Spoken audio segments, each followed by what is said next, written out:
நாம் இன்றைக்கி பார்க்க போகிறது ரொம்ப ரொம்ப சிம்பிளான ஹோட்டல் ஸ்டைல் இல்லைனா ரோட்டு கடை ஸ்டைல் சிக்கன் சால்னா. அது ஒன் பார்ட்டில் ப்ரெஷர் குக்கரில் நம்ம பண்ண போகிறோம். இட்லி, தோசை, பரோட்டா, இடியாப்பம், ரைஸ், சப்பாத்தி, பூரி எல்லாத்துக்குமே ரொம்ப பர்ஃபெக்டான சைட் டிஷ்ஷுன்னு சொல்லலாம். தேவையான பொருட்கள் கொடுத்துருக்கேன், நீங்கள் பார்த்துக்கலாம். இது பார்த்தீங்க அப்படின்னா ஒரு 10 மினிட்ஸில் நம்ம ரெடி பண்ணிடலாம். எல்லாமே சிம்பிளான மசாலா தான். இதுக்கு ஒரு 3 டேபிள் ஸ்பூன் ஆயில் ஊற்றிடலாம். அதுக்கப்புறம் நெய், இதுக்கப்புறம் பட்டை, கிராம்பு, ஏலக்காய், stone flower, star anise, bay leaf இதெல்லாம் போட்டுக்கலாம். வெங்காயம் 2 வெங்காயம் சின்ன சின்னதாக கட் பண்ணிவிட்டு நல்லா வதக்கணும். இதுக்கப்புறமா வதக்கினதுக்கப்புறமா இஞ்சி பூண்டு ஒரு 1 டேபிள் ஸ்பூன் போட்டுக்கலாம். ஸோ நீங்கள் இது எல்லாமே அரைச்சி கூட நீங்கள் ஊற்றலாம். அதுக்கப்புறம் பச்சை மிளகாய், கருவேப்பிலை.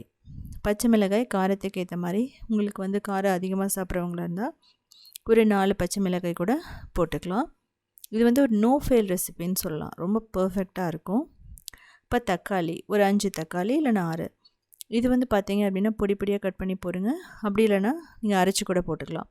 இந்த தக்காளியுமே பார்த்தீங்கன்னா நல்லா சாஃப்டாகணும், நல்லா வதக்கணும். இப்போது இதுக்கு கொத்தமல்லியும் புதினாவும் ஒரு கப் போட்டுக்கலாம். சின்ன கப்பில் 1 கப் போட்டுக்கலாம். ரெண்டுமே ஈக்குவல் குவான்டிட்டியில் நீங்கள் போட்டுக்கோங்க. இதுதான் பார்த்தீங்க அப்படின்னா ரோட்டு கடை சால்னாவோட ஒரு இம்பார்ட்டண்ட் இன்க்ரீடியன்ட் சொல்லலாம். இதுக்கப்புறமா சிக்கன் ஒரு 400 கிராம் போட்டுக்கலாம். இதை போட்டுட்டு நல்லா 3 நிமிஷம் வதக்குங்க. தேவைப்பட்ட நெய்யோ ஆயிலோ உங்கள் விருப்பத்துக்கு ஏற்ற மாதிரி போட்டுக்கலாம். இன்கேஸ் இது பிடிக்காதவங்க, சிக்கனே பிடிக்காது சாப்பிட மாட்டேன்னு வெஜிடேரியனாக இருந்தால் பன்னீர், காலிஃப்ளவர், உருளைக்கிழங்கு, பச்சை பட்டாணி, ஸோ இந்த காய்கறிகளில் நீங்கள் எது வேணாலும் போட்டுக்கலாம். ஈவன் நீங்கள் முட்டைக்கோஸ் கூட போடலாம். ஸோ நல்லா வதங்கிடுச்சு மசாலாவோடு சேர்த்து. இப்போது உப்பு, கரம் மசாலா, மிளகாய்த்தூள், மஞ்சள் தூள், கொத்தமல்லி தூள். கரம் மசாலா இல்லைன்னா நீங்கள் சிக்கன் மசாலா கூட இருக்குது, அதை போட்டுக்கலாம். பட் நான் ஆர்டிஃபிஷியலாக சிக்கன் மசாலா வாங்கி போடாமல் நம்ம வீட்டில் அரைச்ச கரம் மசாலா தான் நான் போட்டிருக்கேன். நீங்கள் அதோடு கூட விட்டுறலாம். ஸோ பாருங்கள், நல்லா வதங்கணும். அதாவது நீங்கள் தண்ணி ஊற்றாதுக்கு முன்னாடியே அந்த சிக்கனை வதக்கணும். இதுக்கப்புறமா தேவையான அளவு தண்ணி, அதாவது தண்ணி அப்படின்னா மூழ்கிற அளவுக்கு மட்டும். ரொம்ப அதிகமாக போயிடுச்சுன்னா கிரேவி தின்னாயிடும். அந்த சமயத்தில் கொஞ்சம் எக்ஸ்ட்ரா பொட்டுக்கடலையோ இல்லை கடலை மாவோ அரைச்சி ஊற்றுற மாதிரி இருக்கும், மிக்ஸ் பண்ணி ஊற்றுற மாதிரி. இப்போ இதுவும் கொதிக்கணும். ஒரு 4-5 நிமிஷம் கொதிக்கலாம். இல்லைன்னா ஒரு கொதி வந்தோடனே நம்ம அரைக்க தேவையானதில் அரைச்சி ஊற்றிடலாம். ஸோ மார்னிங்காக இருக்கட்டும், நைட்டாக இருக்கட்டும், உங்களுக்கு டைம் இல்லைன்னா இது மாதிரி ஈஸியாக பண்ணிடலாம். இப்போ அரைக்க தேவையானது நான் சொன்ன மாதிரி முந்திரி, கசகசா ரொம்ப முக்கியம், பொட்டுக்கடலை ஒரே ஒரு டேபிள் ஸ்பூன். இப்போ தேங்காய், முந்திரி, கசகசா, பொட்டுக்கடலை கூட நீங்கள் ஸ்கிப் பண்ணுறனால பண்ணிடலாம். இது திக்னஸை கொடுக்கும் நல்ல ஒரு கிரேவிக்கு. தண்ணி ஊற்றி நல்லா ஃபைனாக அரைச்சதுக்கப்புறமா இதையும் ஊற்றிடுறோம். நல்லா மிக்ஸ் பண்ணிக்கலாம்.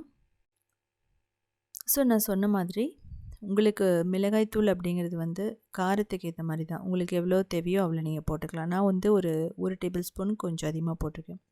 நல்லா காரம் சாப்பிட்றவங்க 3 டேபிள் ஸ்பூன் கூட போடலாம். காஷ்மீரி ரெட் சில்லி பவுடர் போடுங்க, அதான் பர்ஃபெக்டாக இருக்கும். சாம்பார் மிளகாய்த்தூள் போட வேணாம், ஏன்னா இதுக்கு நல்லா இருக்காது. ஸோ பாருங்கள், இது நல்லா கொதிக்கணும்.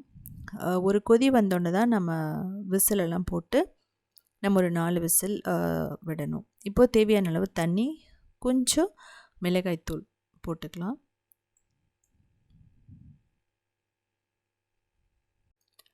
இது ஓப்பன் பேன் மெத்தடில் பண்ணால் கொஞ்சம் டைம் ஆகும். ஒரு 25 மினிட்ஸ்லேருந்து 30 மினிட்ஸ் ஆகும். ஸோ இப்போ 4 விசில் மட்டும் விடுங்க போதும்.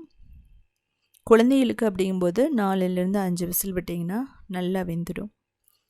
அதாவது என்னன்னா அந்த போன்லேருந்து அது கழண்டு வர மாதிரி இருக்கும். ஸோ பாருங்கள், இப்போது நல்லா அந்த சால்னா ஆயில் எல்லாம் பிரிஞ்சு நல்லா க்ரீமியாக ரெடி ஆகிடுச்சு. மேலே கொத்தமல்லி தழை தூவலாம், இல்லைனா ஆல்ரெடி நம்ம போட்டிருக்கோம், ஸோ அதனால் தேவையில்லை. இம்மீடியட்டாக சர்வ் பண்ணலாம். சிக்கனை செக் பண்ணி பாருங்கள் வெந்திருக்கான்ட்டு. ஸோ இது ஒரு ஹை ப்ரோட்டீன் கறின்னு சொல்லலாம். நம்ம ஹோட்டல்லையோ இல்லை ரோட்டு கடையிலையோ வாங்குறத விட வீட்டில் அதே ஸ்டைலில் நம்ம செய்கிறது ரொம்ப நல்லது கூட. ஸோ இதே மாதிரி நிறைய ரெசிபீஸ் வேணும்னா நீங்கள் உத்தமி கிச்சனை ஃபாலோ பண்ணலாம். ஃபுல் வெஜிடேரியன் ரெசிபீஸும் நிறையா இருக்குது. அது மட்டும் இல்லாமல் க்ரியேட்டிவ் வேர்ல்ட்னு இன்னொரு சேனல் இருக்குது. 1800 ரெசிபீஸ் ப்ளஸ் எல்லாமே வெஜிடேரியன் ரெசிபீஸ் தான்.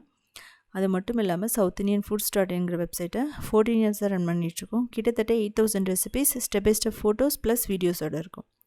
எல்லாமே சிம்பிளான யூனிக்கான ரெசிபீஸ் தான். ஸோ செஞ்சு பார்த்துட்டு கமெண்ட் பண்ணுங்கள்.